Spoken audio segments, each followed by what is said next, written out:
Assalamualaikum warahmatullahi wabarakatuh. Waalaikumsalam warahmatullahi wabarakatuh. Bismillah walhamdulillah wassalatu wassalamu ala sayyidina Rasulillah sayyidina wa maulana Muhammad ibn Abdullah wa ala alihi wa sahbihi wa mawalah. أما بعد سبحانك لا علم لنا إلا ما علمتنا إنك أنت العليم الحكيم لا حول ولا قوة إلا بالله العلي العظيم. Saudara-saudara kaum muslimin rahimakumullah. Ada 3 perintah Allah yang berangkai dalam Al-Quran yang menurut para ulama tidak diterima yang satu apabila yang lain tidak dikerjakan. Di antaranya ayat aqimus shalah wa atuz zakah. Yang kedua ati'ullaha wa ati'ur rasulah. Dan yang ketiga ayat anishkurli wali walidaika. Perintah ini merupakan perintah yang berangkai. Aqimus shalah wa atuz zakah. Dirikan salat dan bayar zakat. Artinya tidak diterima salatnya orang yang tidak membayar zakat dan tidak diterima zakatnya orang yang tidak mendirikan salat. Perintah ini berangkai pada saat salat dikerjakan, zakat apabila sampai haul dan nisabnya harus dibayarkan. Begitu juga pada ayat ati'ullaha wa ati'ur rasul. Taatlah kamu kepada Allah dan taatlah kamu kepada Rasul. Tidak diterima taat kepada Allah kalau membelakangi Rasul, dan tidak diterima mentaati Rasul kalau tidak mentaati Allah. Keduanya berangkai dan tidak terpisahkan satu dengan lainnya. Taat kepada Allah artinya harus taat juga kepada Rasul. Mengamalkan Quran artinya juga harus dengan mengamalkan sunnah. Oleh karenanya sering diingatkan, usaha memisahkan umat Islam dari Islamnya selalu diawali dengan memisahkan umat Islam dari ulamanya. Dan ini bukan urusan baru. Sejak zaman dahulu orang-orang yang anti kepada Islam selalu berusaha memisahkan umat Islam dengan Islamnya. Caranya pertama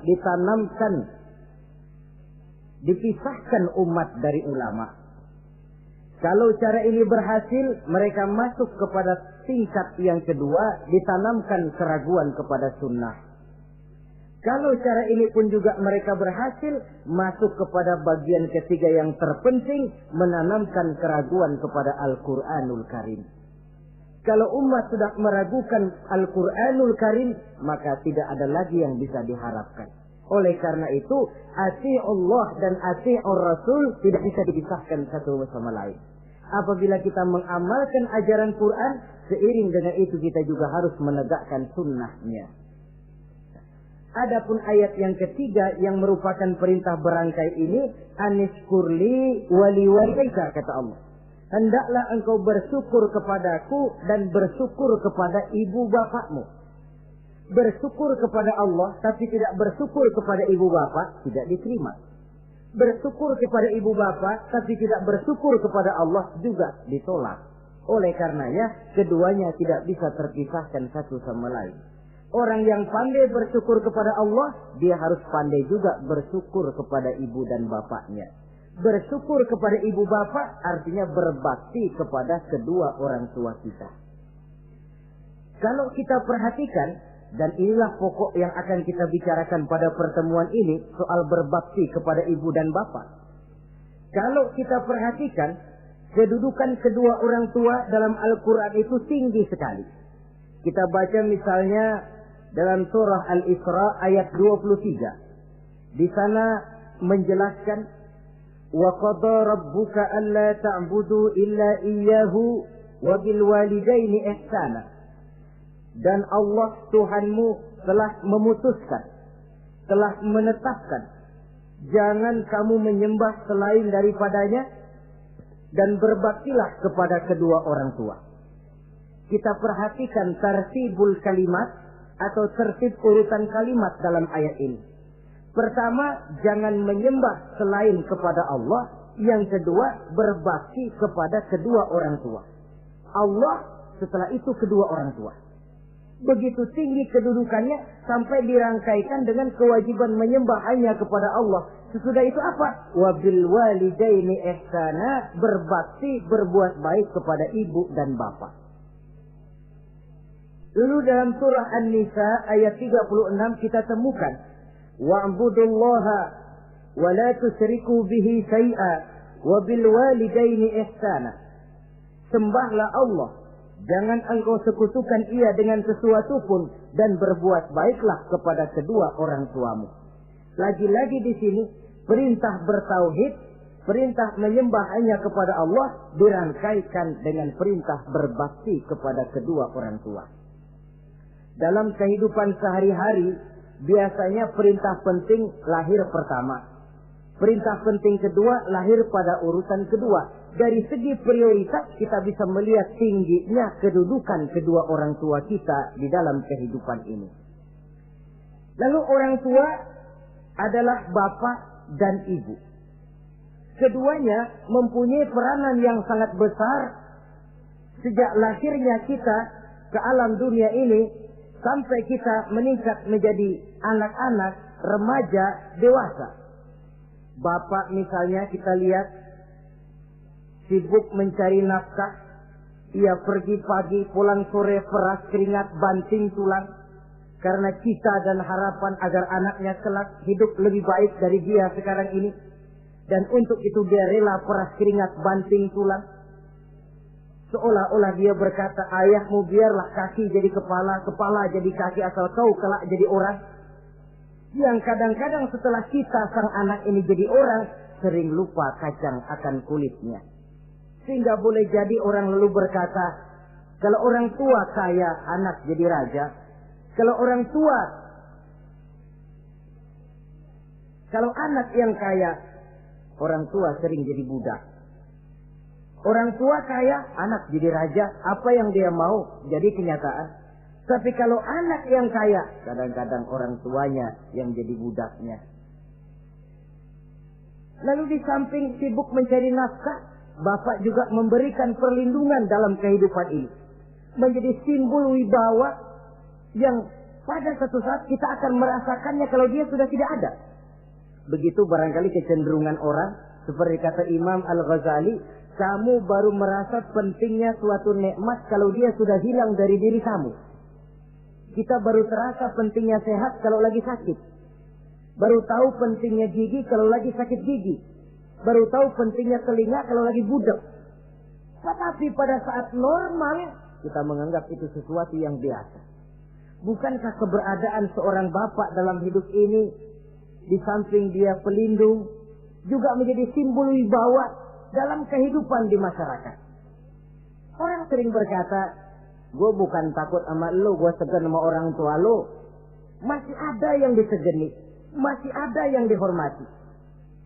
Pantas saja kalau kita ambil dari sejarah, ketika baginda Rasul ditinggal wafat oleh Khadijah, oleh pamannya Abu Thalib, gangguan kafir Quraisy makin meningkat. Kenapa? Kemarin-marin mereka mau menghadang Nabi, mau menghantam Nabi, masih mandang Khadijah binti Khuwailid, seorang bekas janda bangsawan. Mereka masih memandang Abu Thalib, orang tua yang disegani. Sekarang dua-duanya sudah tidak ada, apalagi yang mau disegani, hantam saja sudah Muhammad. Itu pun dirasakan oleh pribadi Nabi kita. Saudara-saudara kaum muslimin, apalagi yang namanya ibu, dia lebih banyak menangani kita.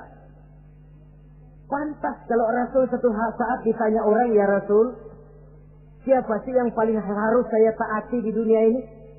Ibumu. Lalu siapa lagi ya Rasul? Ibumu. Kemudian setelah itu siapa ya Rasul? Ibumu. Sesudah itu siapa ya Rasul? Bapakmu. Ibu, baru bapak. 3 berbanding 1. Kenapa harus begitu? Kita lihat.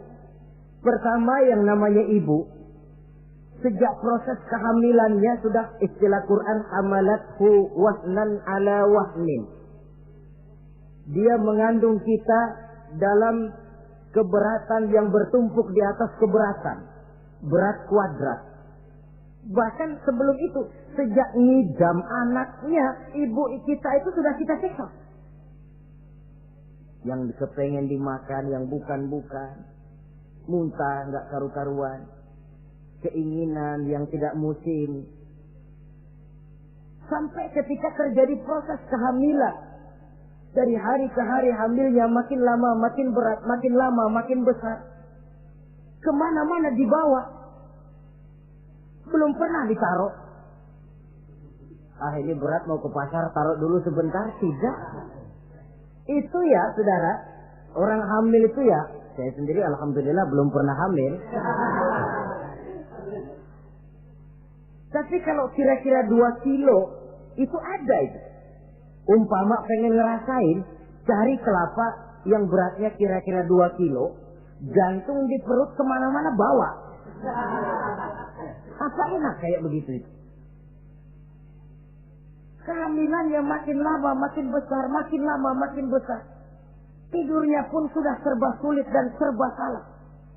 Sampai dia kepada saat kelahirannya, saat melahirkannya, berhadapan dengan 2 pilihan.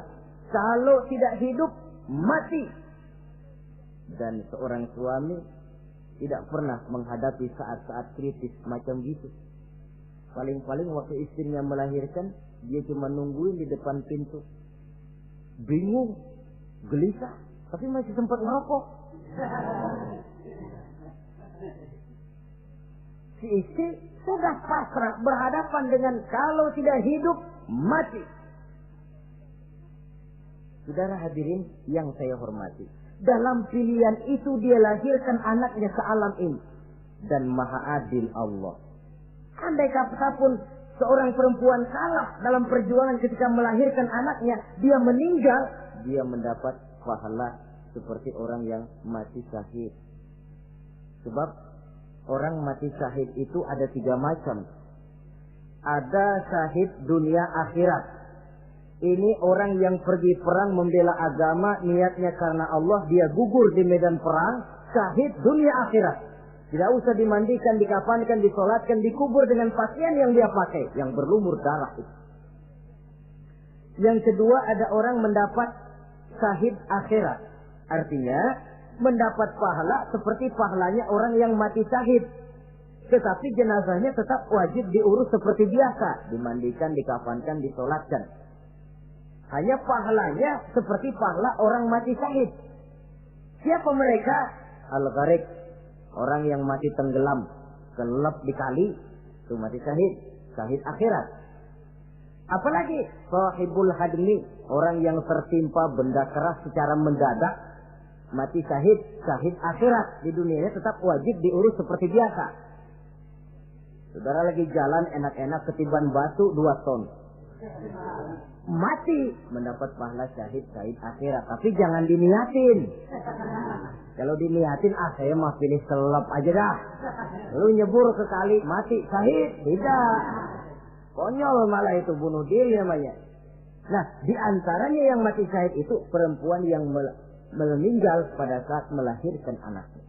Tapi masalah kita dalam pilihan antara hidup dan mati, dia lahirkan anaknya ke alam ini. Lalu proses mengasuh dan membesarkan lebih banyak sang ibu ketimbang sang bapak.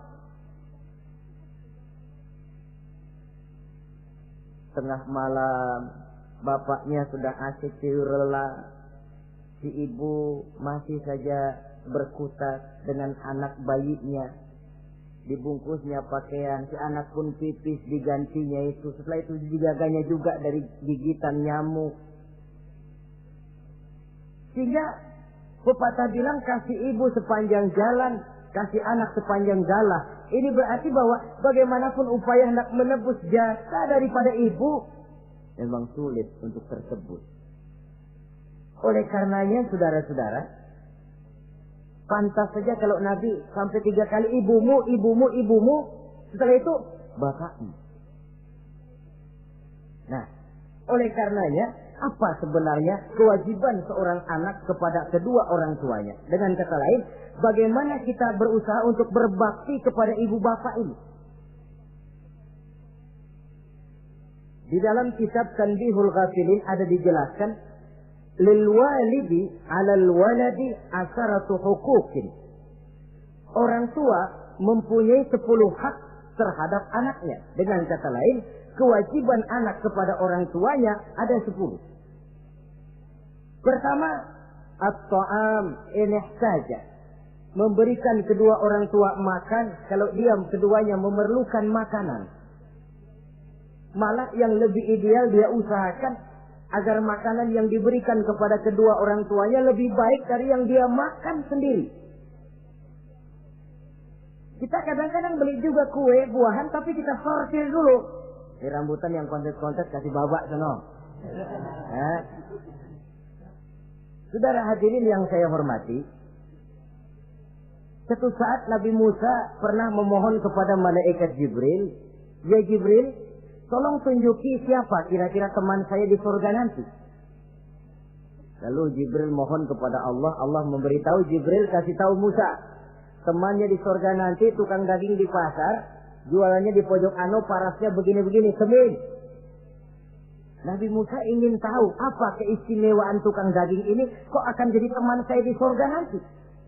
Dia samperin, "Assalamualaikum." "Waalaikumsalam." Lalu kenalan.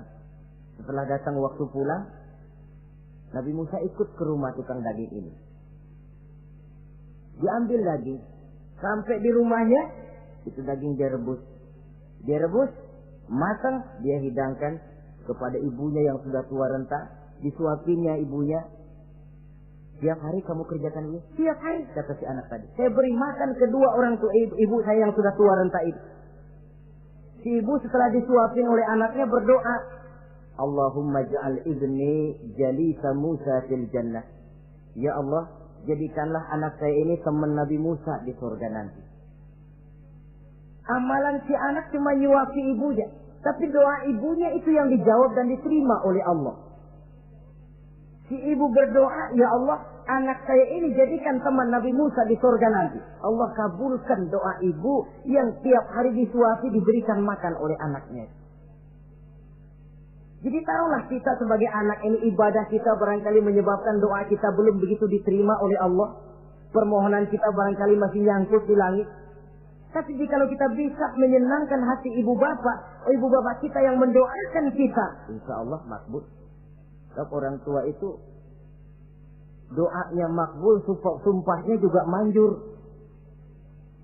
Kalau ibu sudah berkata, "Nak, air mata yang tertumpah terurai untuk mengasuh dan membesarkanmu, nak.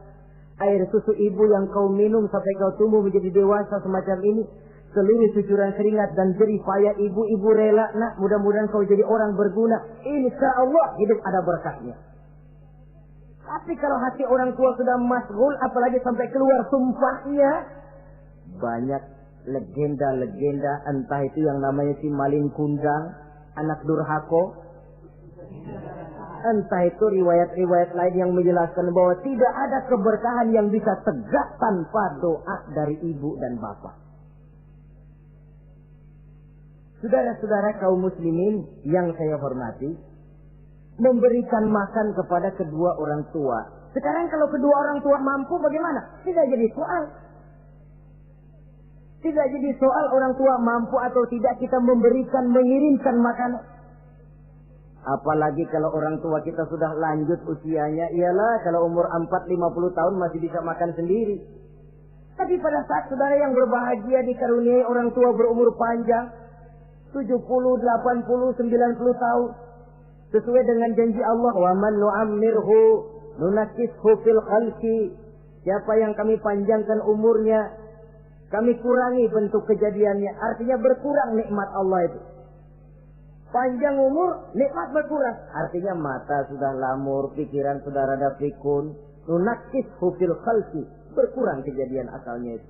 Kesempurnaannya sudah tidak ada lagi. Mengurus orang tua macam begitu memang kalau nurutin pegelnya ya makan nasi. Kadang-kadang karena pikun pagi-pagi pengen kita beli es puket.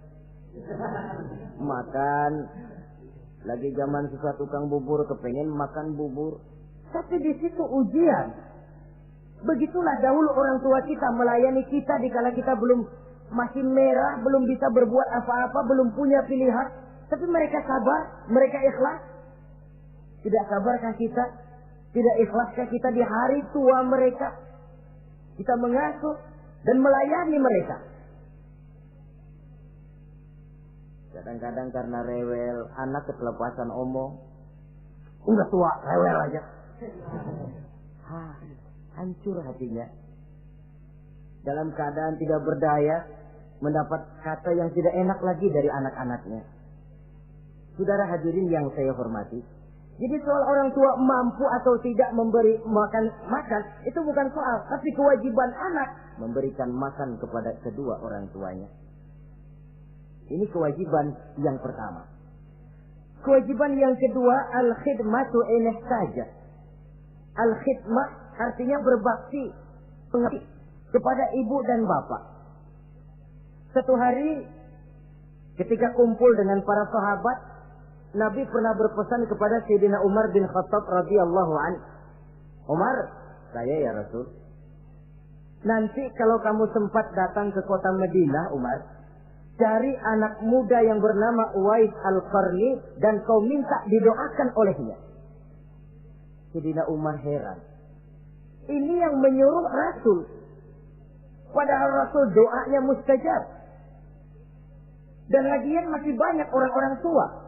Kenapa kalau datang ke Madinah suruh cari anak muda namanya Uwais Qarni dan minta didoakan olehnya?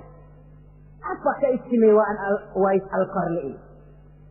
Jadi ini pun juga alasan kata Nabi, aksiru minan nas bidu'ail khair fa innaka la tadri min ayyi fahin yuqbal. Banyak-banyaklah kamu minta doa kebaikan dari orang lain, sebab kamu tidak tahu dari mulut yang mana doa diterima Allah. Menurut kita barangkali orangnya kere, nggak ada potongan, tapi kalau doanya diterima Allah, siapa yang sanggup menghalangi? Ada orang bilang, enakan doa sendiri langsung mantap, tidak jelek. Tapi minta didoakan orang lain pun tidak salah. Saudara-saudara yang saya hormati, kadang-kadang tukang minta-minta pengemis datang ke rumah. Kita kasih 100 rupiah, lalu keluar doanya kan, mudah-mudahan rezekinya bapak lancar dan segala macam. Ada orang yang nggak sabar, dia bilang, Allah kenapa saya kamu doain dirimu sendiri aja dah, supaya besok jangan jadi pengemis lagi. Secara logika mungkin, secara logika. Tapi agama bukan cuma logika. Siapa tahu dan siapa yang bisa menghalangi kalau doa dari mulut tukang pengemis itu yang diterima Allah? Tidak seorang pun yang tahu. Nah, Sayyidina Umar heran, apa sih keistimewaan Uwais Al-Qarni ini? Ketika beliau ke Madinah diselidiki, apa keistimewaan si Uwais ini? Masih muda, tapi saya oleh Nabi disuruh temuin dan minta didoakan olehnya. Nah, jadi dalam pandangan Allah itu ya nggak ngurus tuanya. Yang afdal itu yang tua dan banyak ibadahnya, dekat dengan Allah. Tapi kalau tuanya cuma kejemur, ya mending-mending yang muda dan banyak ibadahnya. Uwais Al-Qarni ini contoh. Apa ibadah Uwais Al-Qarni? Ternyata dia seorang anak yang sangat berbakti kepada ibunya. Ayahnya sudah meninggal. Dia pernah menggendong ibunya dari Madinah ke Mekah cuma untuk bikin haji dan untuk bertemu dengan Rasul. Sayang, tidak sempat bertemu dengan Rasul. Menggendong ibu dari Madinah ke Mekah itu kira-kira 465 kilo ya. Jakarta Semarang. Digendong ibunya. Kita kadang-kadang ibu kita ini sudah sakit payah. Mau ke dokter saja. Masih manggil orang, tolongin gotongin mak gono. Masih minta tolongin. Berat kita. Uwais Al-Qarni menggendong ibunya cuma untuk menunaikan ibadah haji dan bertemu dengan Rasul. Rupanya karomahnya itu muncul karena dia merupakan anak yang sangat bakti kepada ibunya. Jadi Allah memberikan karomah itu ya, ada yang karena orang rajin tahajud, ada yang karena tangannya pemurah, dermawan, ada yang karena sangat berbakti kepada kedua orang tuanya, ada yang karena rajin baca Quran, ada yang karena rajin melaksanakan puasa sunnah. Timbul karomahnya, keistimewaan yang diberikan Allah kepadanya. Jadi bakti kepada ibu dan bapak mendatangkan karomah, keistimewaan yang diberikan Allah kepada kita. Kayak Uwais Al-Qarni ini. Kalau dilihat dari segi ibadah, dia masih muda. Tentu lebih banyak ibadahnya macam Umar bin Khattab. Tapi karena baktinya kepada ibunya, sampai Nabi pesan Sayyidina Umar, kalau kau sempat ke Madinah, cari anak muda bernama Uwais Al-Qarni, minta didoakan olehnya. Artinya doanya dikabul oleh Allah Subhanahu wa ta'ala. Saudara-saudara kaum muslimin yang berbahagia. Kewajiban yang ketiga, al-ijabatu in da'a. Menjawab, memenuhi panggilan orang tua apabila keduanya memanggilmu. Menjawab panggilan kedua orang tua. Dan cara menjawab ini pun Al-Quran memberikan tuntunan etiknya. Wala taqul lahuma uffin. Jangan kepada kedua orang tuamu ngomong uff. Uff, hus, oi. Itu dianggap kurang etis. Saudara hadirin yang saya muliakan, menjawab panggilan orang tua merupakan kewajiban anak dan merupakan hak dari orang tuanya. Dia berhak untuk dijawab panggilannya dan anak berkewajiban untuk menjawab panggilan orang tuanya. Mari kita ikuti satu riwayat bahwa ada seorang anak muda yang soleh, tekun melaksanakan ibadah, namanya Jurayj. Satu hari Jurayj ini sedang sholat sunnah. Ketika dia sedang sholat itu, ibunya manggil, Jurayj, kan? Jurayj, sini sebentar. Ibunya rupanya tidak tahu kalau Jurayj sedang sholat. Mendengar panggilan ibunya, Jurayj bimbang dalam hati. Allahumma ummi am sholati. Ya Allah, sembahyang saya terusin atau panggilan ibu yang saya jawab? Saya sholat sunnah, tapi menjawab panggilan ibu wajib. Mana ini? Bimbang. Dia, ibunya manggil lagi, Jurayj ta'ali, Jurayj sini. Makin bimbang. Allahumma ummi am sholati. Ya Allah, yang mana? Sholat terus atau menjawab panggilan ibu? Rupanya dia pilih sholat terus, saudara-saudara. Dia tidak jawab panggilan ibunya.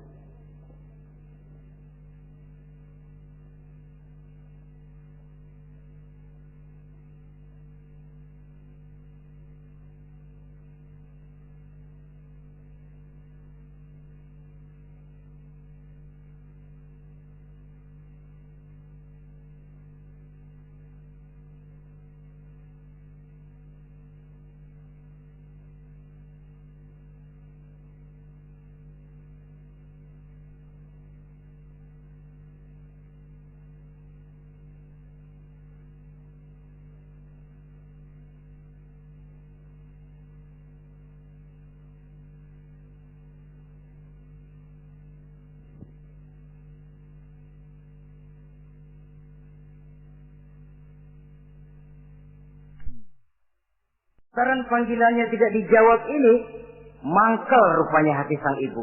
Ya Allah, Jurayj ini, saya lahirkan dia antara pilihan hidup dan mati.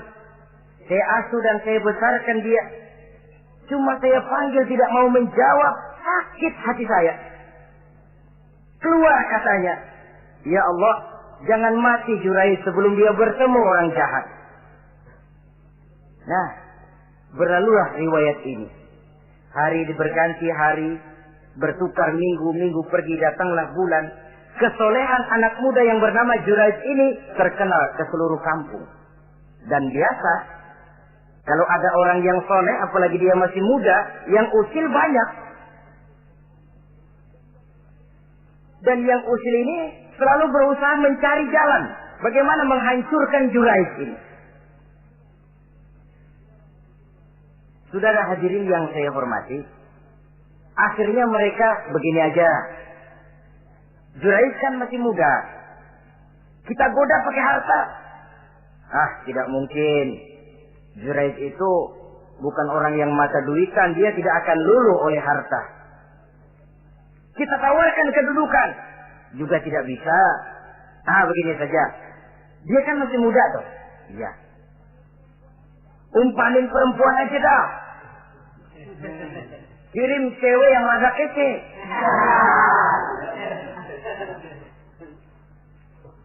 Dicarilah perempuan untuk menggoda Jurais ini.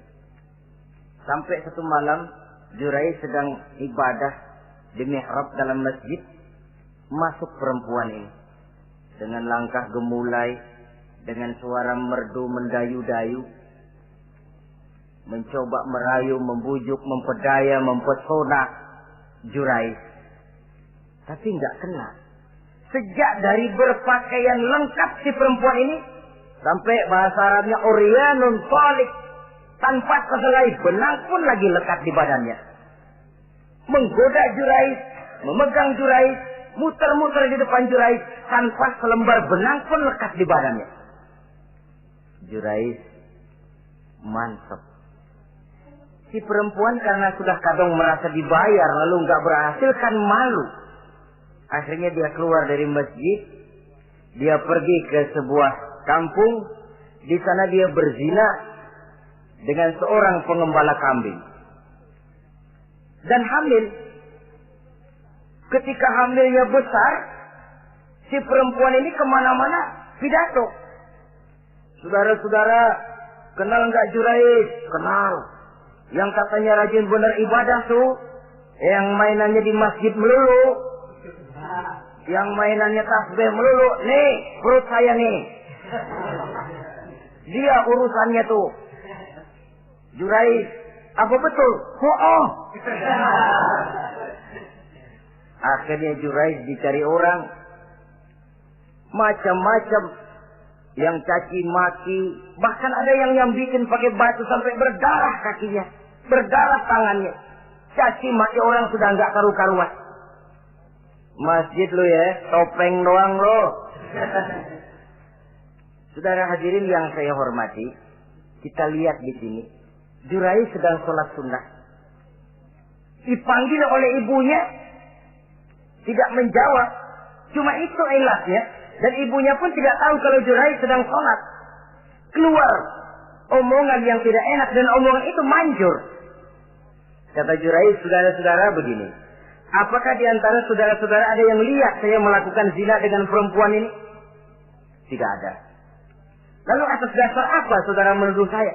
Ya pengakuan si perempuan tadi. Enggak bisa dong kalau enggak ada saksi. Sekarang begini saja. Bagaimanapun saya ngotot, saudara nggak percaya, kita tunggu saja sampai si bayi ini lahir. Kita tanya dia nanti siapa bapaknya. Baiklah kalau begitu. Ditunggulah saat kelahiran sang bayi. Begitu bayi itu lahir ke alam ini, brown, merah, masih orok. Setelah dibersihkan, ditekan perutnya oleh Jurais. Ya gulam, kul man abuk. Bayi, tolong kasih tahu siapa bapakmu. Dengan izin Allah itu orok bayi yang masih merah ngomong, bapak saya tukang ngangon kambing di kampung Ano. Kata Jurais tuh kan, gua tuh juga bukan gua ya. Gak percaya sih ente, main sabot aja. Begini akhirnya nih, ternyata sedang sholat sunnah dipanggil, tidak menjawab, ibunya mangkel, keluar omongan tidak enak, itu masih manjur. Apalagi kalau nggak lagi ngapa-ngapain, dipanggil nggak jawab, atau menjawab dengan panggilan yang nyakitin hati, tentu saja lebih manjur lagi ucapan orang tua kita itu. Saudara-saudara yang saya hormati, jadi kewajiban ini al-ijabatu inda'a, menjawab apabila dipanggil. Teorinya mudah ini, prakteknya yang sulit. Pada suatu saat kita sedang menghadapi urusan yang sangat penting, orang tua manggil. Pada suatu saat kita sedang menghadapi tamu untuk sesuatu yang vital, orang tua manggil. Pada saat semacam itu, seperti ada hadis, tuan rumah wajib menghormati tamu. Itu sih mudah dalam situasi normal. Tapi coba malam kita sudah nggak tidur, begitu mau tidur baru mau ngelayat, assalamualaikum tamu. kondisi begini untuk mengamalkan hadis tadi bisa apa tidak menghormati tamu dalam kondisi yang memang kita ini sudah mestinya istirahat. Mestinya kan hati kita. Kamu nggak tahu diri banget, gue mau tidur. Datang. Kalau kondisinya normal, menghormati tamu bukan sesuatu yang sulit. Begitu juga menjawab panggilan orang tua ini. Kalau kondisinya normal, mudah. Tapi dalam kondisi di mana kita berhadapan dengan pilihan ini atau ini, di situ akan kelihatan bakti anak kepada kedua orang tuanya. Yang keempat, kewajiban anak al-ita'atu in amara ghairi maksiyatin. Taat kepada ibu bapak sepanjang perintahnya tidak untuk maksiat kepada Allah. Kalau sudah perintahnya untuk maksiat, gugur kewajiban untuk taat. Umpamanya ada orang tua ngajak anaknya, "Nak, Ong, warung pojok yuk." "Ngapain, Mbak?" "Kita seler." Umpama anak tidak wajib taat. Atau ada orang tua musyawarah sama anaknya, "Nah, gimana kalau kita pindah agama saja?" Tidak wajib taat. Sepanjang perintah itu tidak untuk melakukan maksiat kepada Allah, anak wajib taat. Dan jangan lupa, kewajiban taat kepada kedua orang tua di bawah kewajiban taat kepada Allah dan Rasulnya. Allah dan Rasulnya, setelah itu ibu bapak. Apabila perintah tidak untuk melakukan maksiat, maka anak wajib untuk melakukan taat kepada kedua orang tuanya. Ini kewajiban yang keempat. Apatah lagi kalau cuma sekedar diperintah ngaji, diperintah sekolah, diperintah melakukan membantu pekerjaan yang ada di rumah. Itu sudah perintah yang di samping bermanfaat buat keluarga, juga menyangkut hari depan kita sendiri sebagai anak. Kadang-kadang memang kita mengukur dari sudut kepentingan kita tanpa melihat jauh ke depan. Misalnya, ada anak pulang sekolah, langsung ambil layangan sama benang berangkat ke lapangan. Orang tua, karena melihat jauh ke depan, anak ini lelahnya belum hilang. Dipanggil, "Nak, pulang nak, jangan main layangan. Sini dulu kau istirahat, makan, sholat, tidur siang nak. Nanti bangun tidur barulah main." Si anak mungkin hatinya ngedumil, "Bapak, orang main layangan aja dilarang." Ini kesan yang timbul. Orang main layangan saja kok dilarang. Padahal larangan ini adalah untuk kemanfaatan dan kemaslahatan si anak itu sendiri. Tapi anak tidak mau mengerti. Yang dia tahu, dia dilarang main layangan.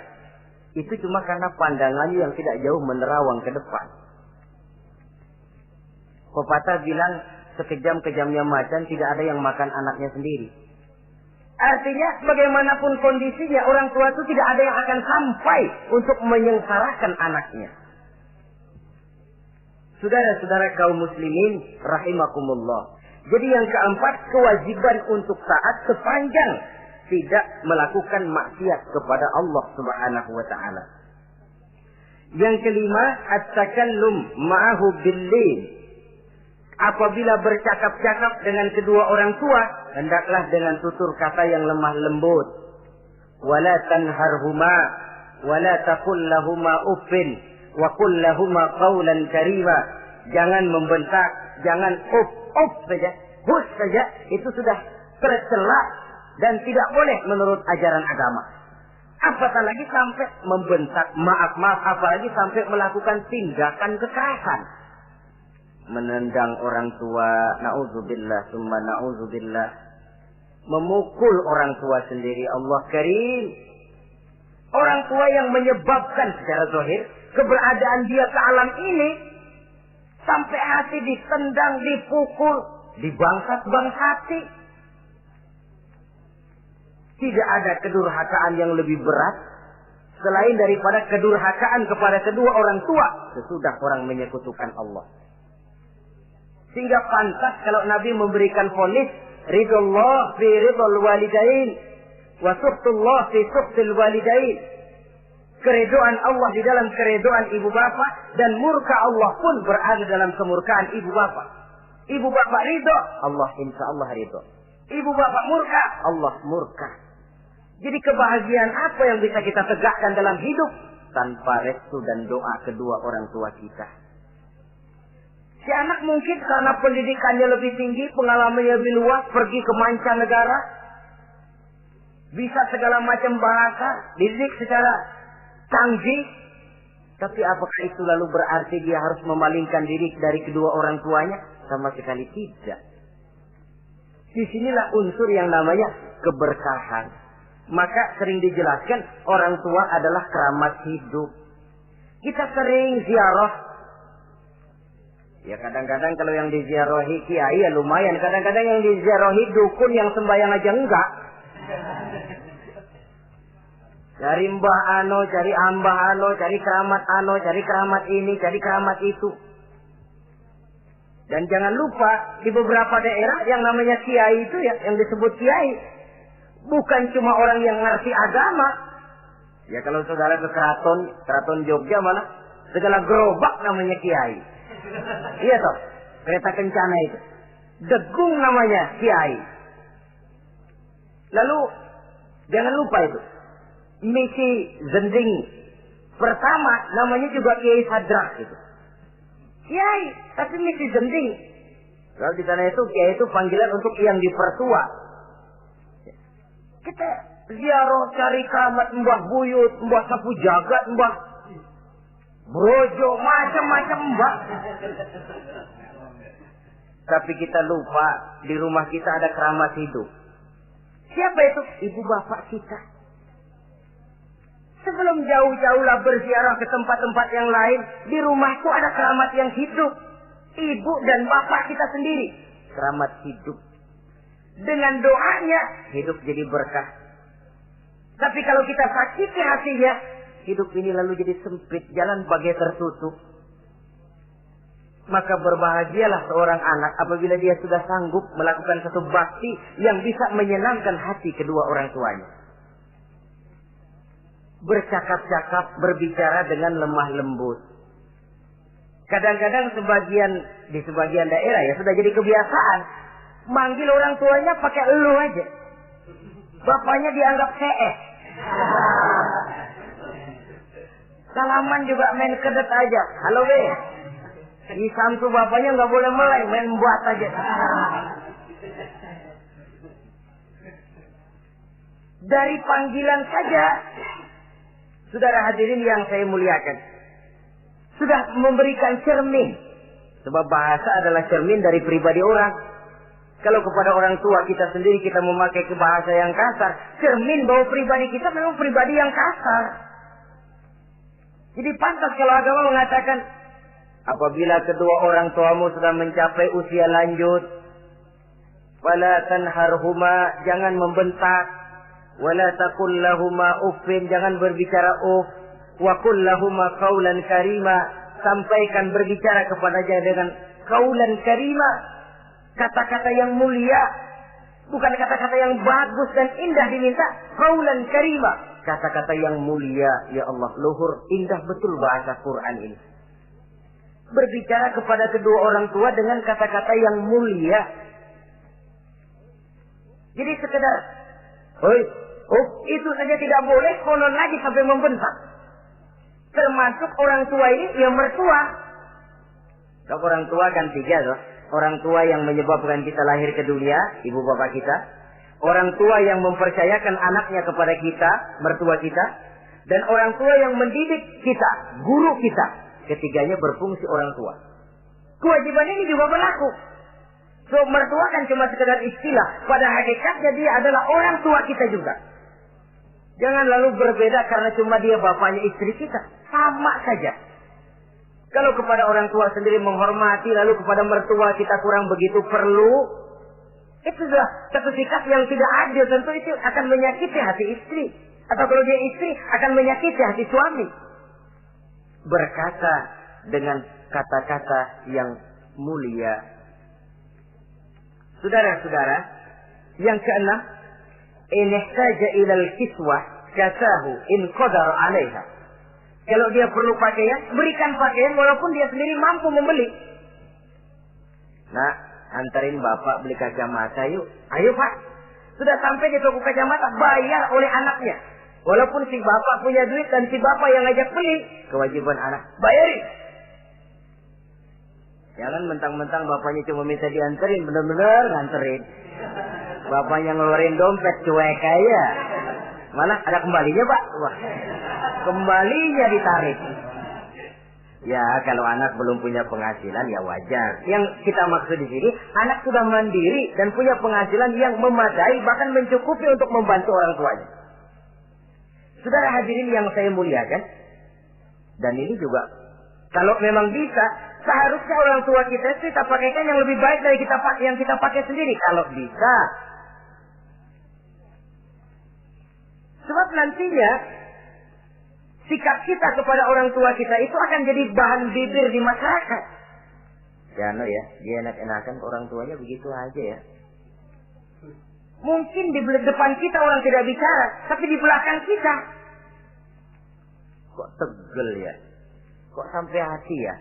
Dia enak-enakan berdiri di Menara Gading, tapi orang tuanya tiap hari kerja begitu berat. Saudara hadirin yang saya hormati, sekali lagi, di depan kita orang mungkin tidak berani bicara, tapi di belakang itu akan jadi buah bibir. Ini dari segi kita memelihara muru'ah. Yang ketujuh, al-masyu khalfuhu. Kalau jalan, mengiring. Artinya, di belakang orang tuanya. Ini adabnya. Adab berjalan. Saudara yang saya hormati, ini yang dicontohkan oleh baginda Rasul. Jika berjalan dengan orang-orang tua, beliau belakangan. Kenapa? Ini merupakan simbol penghormatan kita kepada orang yang lebih tua daripada kita. Tidak mentang-mentang karena pendidikan lebih tinggi, merasa dirinya lebih tahu, lebih pengalaman, selonong boy. Orang tua tahu apa sih? Ngir. Waduh, hebat. Saudara hadirin yang saya hormati, al-masyu khalfuhu. Berjalan di belakangnya. Begitu juga untuk mengemukakan pendapat. Kalau suatu saat orang tua mengajak musyawarah, dengarkan dulu omongannya, tangkap seluruhnya. Kalau kita merasa bahwa itu salah, jangan lalu dipotong. Salah, Pak. Jangan begitu. Bapak kolot sih. Salah. Jangan. Sebab itu akan menyakiti hatinya. Kalau hatinya terluka, itu sudah merupakan suatu dosa. Melukai hati kedua orang tua. Kalau kau dianggap kita diminta mengemukakan pendapat, kemukakan pendapat itu. Kalau menurut saya sih begini. Dan itu memang orang tua yang bijaksana. Dia juga tidak cuma memaksakan pendapatnya, tapi juga minta pendapat dari si anak. Ada timbal balik. Sistemnya komunikasi keseimbangan. Inilah makna ucapan Nabi. Bukan termasuk golonganku, kata Nabi.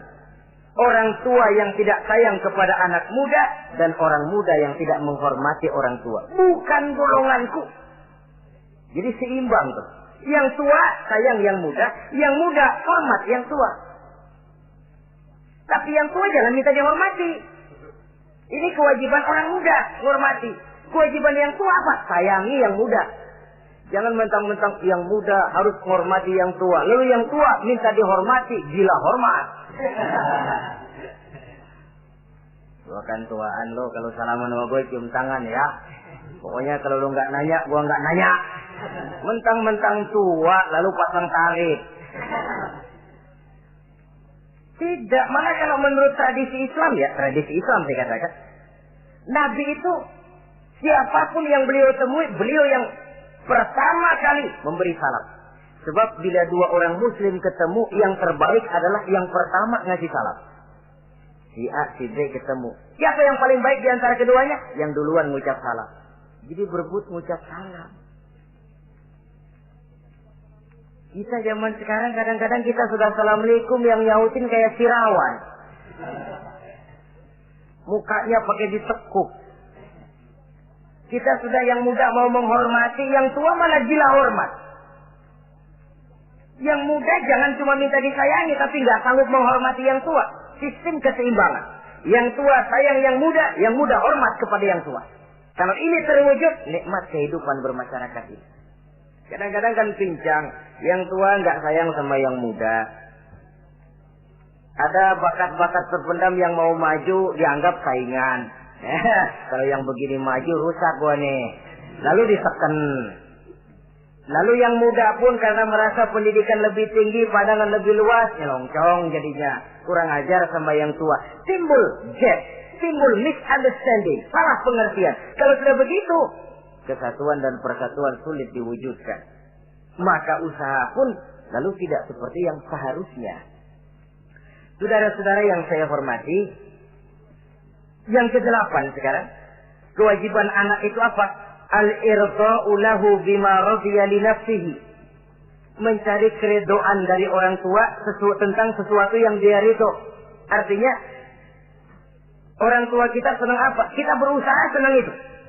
Mengukur orang tua itu dengan diri. Ukurannya diri.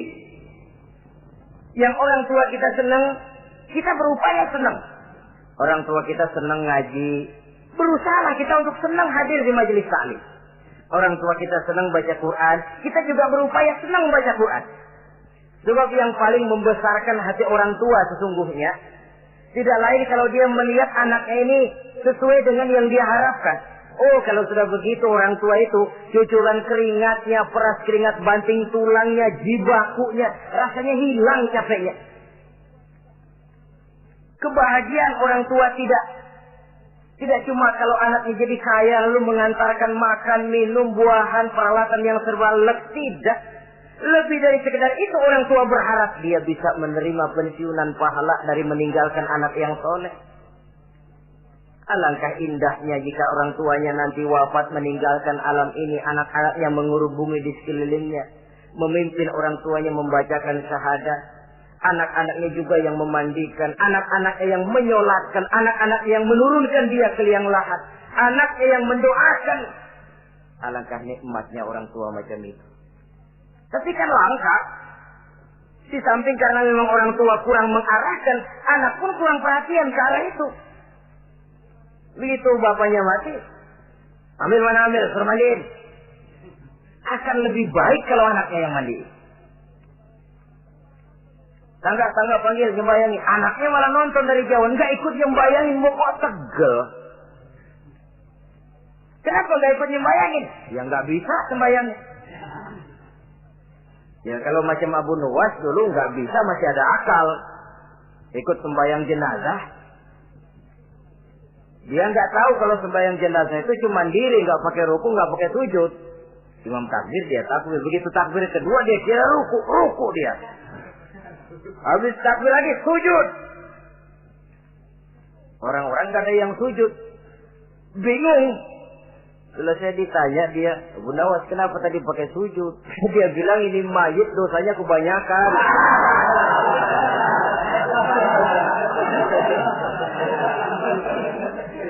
Jadi kalau nggak pakai sujud dosanya nggak diterima katanya. Dosanya nggak diampuni kalau nggak pakai sujud. Makanya saya pakai sujud. Itu sih akal-akalan. Jawaban orang kepepet namanya. Saudara hadirin yang saya hormati, baiklah ya. Yang ke-9, al-ikrahu lahu bima yakrahu li nafsihi. Membenci apa yang dibenci oleh orang tuanya.